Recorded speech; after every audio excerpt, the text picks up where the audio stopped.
자, 바로 이어서 진행하겠습니다. 제가 이 영상을 유튜브에 올리려고 이렇게 시간을 맞추다 보니까 거기 올릴 때 영상 제한 길이가 15분이에요. 그래서 15분 안에 맞추기 위해서 제가 이제 영상을 쪼개서 지금 만드느라 이렇게 계속 A, B, C 이렇게 이번에는 3편이 되겠네요. 생각보다 길어지는 내용이. 뭐 하여튼, 마저 이어서 하면은, 자, 앞서 이와 같이 코딩을 해서 얻게 된 결과, 자, 실린드리칼 도법 기반의 지도상에 이와 같이 영상이 중첩이 되어 있습니다. 그래서 경도 범위 100도에서 150도, 위도 범위 20도에서 60도의 범위에 이 원래 영상이 100x100의 이와 같은 영상이었는데 이 영상을 이와 같이 이제 크기를 맞췄죠. 그러니까 지금 이거는 이 윈도우 제가 아이디어 1이라고 이름이 붙여져 있는 이 윈도우가 지금 600x 600인데 예를 들어서 뭐 800x 800, 1000x 1000 이런 식으로 커지면은 그만큼 이 영상의 크기도 화소 기반의 크기는 커지겠죠. 그래서 지금 결과를 나타내는 결과 창을 보시면은 리절트, 즉 이 도법 기반으로 변환된 결과 영상의 크기가 578x 462라는 크기를 갖는다라고 되어 있어요. 이 윈도우의 크기가 커지면은 이 영상의 크기도 당연히 또 커지겠죠. 그리고 이게 지금 화면상에서 보이실지는 모르겠는데 이 100x100이었던 영상을 잡아 느리다 보니까는 이와 같이 픽셀들이 도트가 좀 튀는 것처럼 보이게 돼요.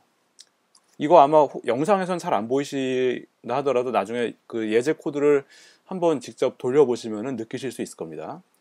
그래서 이것은 왜 그러냐면 기본적으로는 맵 이미지 함수가 nearest neighbor sampling, 즉 새로운 픽셀의 확대나 축소 같은 거 할 때 새로운 픽셀의 값을 유추할 때 기존의 가장 근처에 있는 화소 값을 그대로 가져오기 때문에 그래서 이와 같이 계단이 지는 듯한 그런 거친 느낌의 영상을 보여주게 돼요. 그래서 만약에 이게 좀 보기가 안 좋다, 좀 부드럽게 하고 싶다 그러면은 그때는 이 맵 이미지 함수에서 키워드를 하나 더 써주시는데 뭐냐면은 바이리니어라는 키워드가 있어요.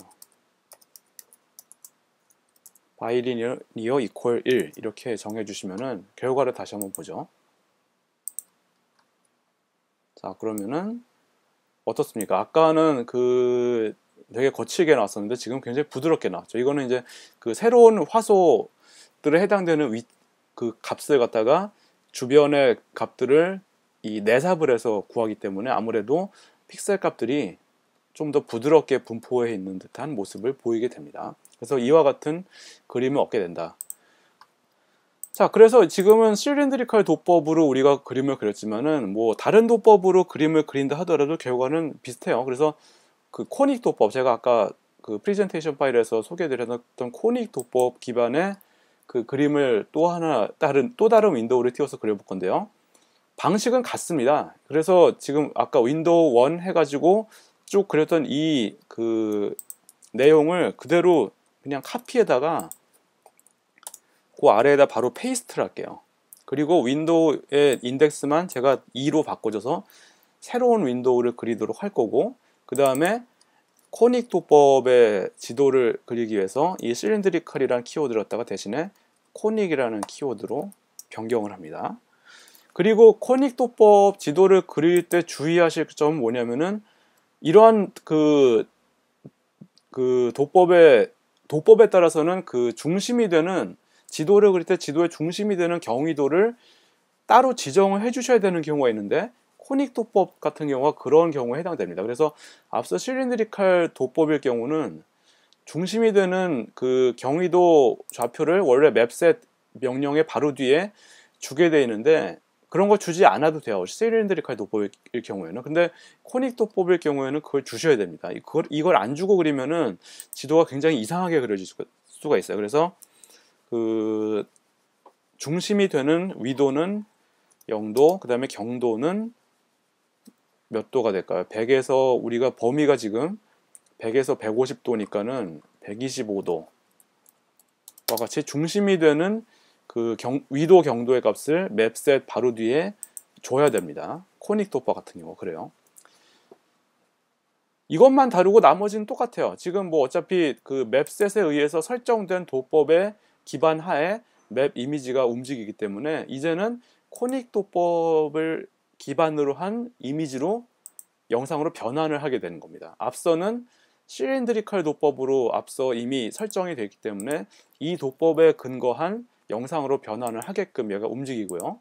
지금은 코닉 도법으로 여기서 설정이 되기 때문에 코닉 도법 기반하에 영상으로 변환을 하게끔 됩니다. 그래서 그 결과를 갖다가 역시 그 윈도우상에 그리고 맵 그리드 맵 컨티넨츠 명령 그대로 쓰게 되는 거죠. 그러면은 자 이렇게 해서 결과를 한번 보시면은 자 여기 나옵니다. 이렇게 나오죠. 그래서 그 앞서 실린드리컬 도법 기반화에서 그렸던 영상은 이렇게 되고 코닉 도법에서 그렸던 영상은 이와 같은 방식으로 그려지게 됩니다. 그래서 우리가 원하는 대로 지금 원래 영상의 경위도 그 위치들이 그대로 반영이 돼서 이미 영상이 어떻게 됐어요? 워핑, 즉 이렇게 변환된 거죠. 그 뭐라고 표현해야 되죠? 그거를 휘었다 그래야 되나? 하여튼 뭐 그런 식으로 변환된 영상의 모습. 자, 그리고 그 영상을 보시면은 마치 그 영상 자체가 이렇게 휘어져 있는 것처럼 보이는데 지금 여기 경계선을 보시면은 계단처럼 이렇게 그 깍두기 진 게 보이시죠? 원래 변환된 영상도 사실은 지금 여기 지도가 차지하고 있는 이 범위 그대로 가지고 있습니다. 이게 무슨 얘기냐면은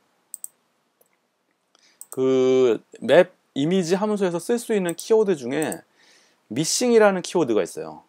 아까 도움말 있었죠? 아이디의 도움말. 그래서 여기 그 맵 이미지에 관한 내용. 예, 제 컴퓨터가 좀 느려가지고 예. 다시 한번 맵 이미지, 맵핑에 맵 패치에 맵 이미지 내용을 보시면 키워드 중에 미싱이라는 키워드가 있어요. 미싱은 뭐냐면은 그 실제 맵에서 픽셀들이 차지할 수 있는 유효한 영역의 바깥쪽에 해당되는 부분은 어떤 픽셀 값으로 처리할 거냐라고 하는 건데 원래 그 기본 값은 만약에 이 키워드를 따로 써주지 않으면 기본 값은 255로 세팅이 됩니다. 근데 만약에 missing이란 값을 갖다가 제가 예를 들어서 따로 써줘가지고 missing equal 뭐 예를 들면 0 이렇게 써준다고 칩시다. 이렇게 해서 결과를 보면은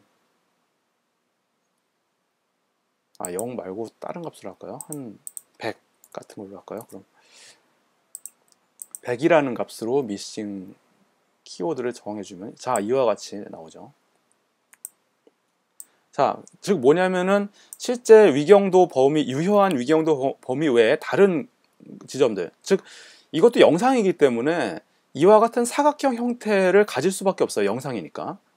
그 영상의 크기는 그리고 여기 나온 것처럼 578 x 560 가로가 578 픽셀, 세로가 560 픽셀의 크기를 가는 영상일 수밖에 없다는 거죠. 그런데 영상에서 실제로 지도상의 그 실제 그 유효한 픽셀들은 이와 같은 위경도 범위를 가지니까 여기서는 제대로 나오는데 요 바깥에 해당되는 이와 같은 여백에 해당되는 부분들은 어쨌든 영상이기 때문에 값이 뭔가 있어야 되는데 그 값을 갖다가 따로 지정을 해줄 수도 있고 방금 우리가 봤던 missing이란 키워드로 지정해 줄 수도 있고 그냥 생략을 할 경우에는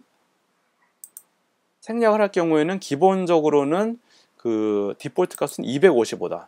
즉 내가 지금 쓰고 있는 컬러 테이블 상에서 색상 값이 255에 해당되는 그 색상을 그냥 그 여백의 배경색 값으로 쓰게 된다라고 하는 겁니다.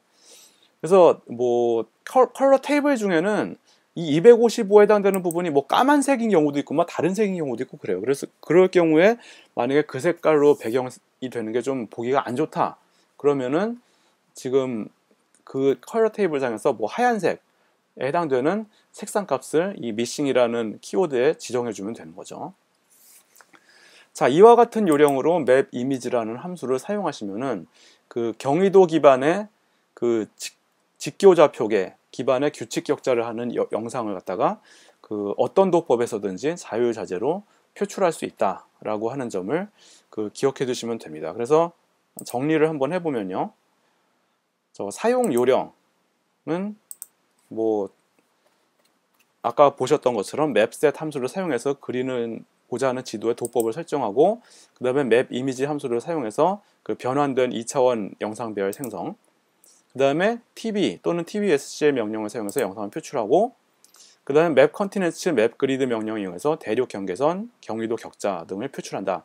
순서가 이렇게 되는 게 맞는데, 왜 그러냐면은 그 맵 컨티넨츠랑 맵 그리드를 쓴 다음에 만약에 TV를 쓰면은 영상이 그걸 다 덮어버려요. 그 대륙 경계선이나 그 격자들을 갖다. 그래서 일단 영상을 그리고 영상을 먼저 그 표출을 한 다음에 그 다음에 대륙 경계선 그 다음에 그리드 등을 표출을 해야 제대로 이제 나온다라고 하는 거기 때문에 여기 보시는 것과 같은 순서로 작업을 해주시면 된다라고 하는 겁니다. 유의사항, 방금 말씀드렸죠. 여백의 공간이 발생한다는 거, 도법에 따라서. 그래서 도법에 따라서 발생하는 여백의 공간의 색상은 미싱이라는 키워드를 사용해서 설정한다. 그리고 좀 전에 역시 보셨지만은 영상이 조금 거칠지 않고 부드럽게 보이게 하려면 바이리니어라는 키워드를 써서 활성화를 시키고, 바이리니어 인터폴레이션이 이렇게 활성화되지 않은 경우에 디폴트는 니어리스트 네이버 샘플링 기법을 쓰기 때문에 어떤 경우에는 아까 그 결과에서 보셨던 것처럼 조금 거친 듯한 느낌의 그림이 될 수도 있다라고 하는 것을 말씀드리도록 하겠습니다. 그래서 오늘 제가 하다 보니까 시간이 길어져 가지고 편수가 3편이 돼 버렸네요. 예. 뭐 양해하시고, 예. 이와 같이 그 지도상의 2차원 영상을 오버랩해서 표출하는 방법을 맵 이미지라는 함수를 사용해서 표출하는 방법을 소개를 드렸습니다. 제가 지금 작성했던 그 예제 코드는 이따 이제 블로그에 첨부 파일로 올려드리도록 할 거고요. 아까 제가 프레젠테이션 파일에서 설명드릴 때 뭐 이제 그 맵 패치라든지 그런 다른 그 함수들도 있다고 말씀드렸는데, 즉 뭐냐면은 즉 그 중첩하고자 하는 영상이 이와 같이 얌전한, 즉 뭐냐면 경위도 방향으로 그 직교하는 그런 좌표계 상에서 그런 도법상의 기반으로 얻어진 영상의 경우에는 뭐 이와 같이 간단한데, 그렇지 않은 경우도 있죠. 예를 들어서 뭐 아예 코닉 도법 기반으로 그 얻어진 영상을 갖다가 또 다른 도법으로 변환한다든지 그런 여러 가지 복잡한 경우일 수도 있는데, 그런 경우들이 나오면은 그때는 제가 오늘 지금 설명드렸던 이와 같은 조금 심플한 방법은 안 되고 조금 더 복잡한 기법들이 필요할 수가 있기 때문에 그 내용은 제가 또 나중에 준비해서 또 다음 편에서 소개를 드릴 수 있도록 최선을 다해 보겠습니다. 자, 그러면 오늘 그 동영상 강의는 여기서 마치도록 하고, 제가 그 동영상 강의 그 들으시는 분들은 어떻게 느껴지실지 모르겠는데 아마 좀 제가 말하는 게 좀 중간에 자꾸 이렇게 더듬고 두서없는 경우들이 있어요. 근데 제가 사전에 이 동영상 강의 할 때 뭐 스크립트를 아주 막 철저하게 짜가지고 하는 스타일은 아니기 때문에 저는 일단 물론 기본이 되는 내용을 준비를 하고 시작을 하는데, 그 해야 되는 대사까지는 제가 일일이 다 뭐 완전히 무슨 방송하는 사람처럼 그 틀을 잡아놓고 하진 않기 때문에 그런 약간 좀 듣기에 그 버벅거리는 듯한 그런 부분들이 간혹가다 나오는 거는 이해를 해주시길 바라고요. 뭐 하여튼 뭐 내용만 제대로 전달하면 되지 않겠습니까? 예.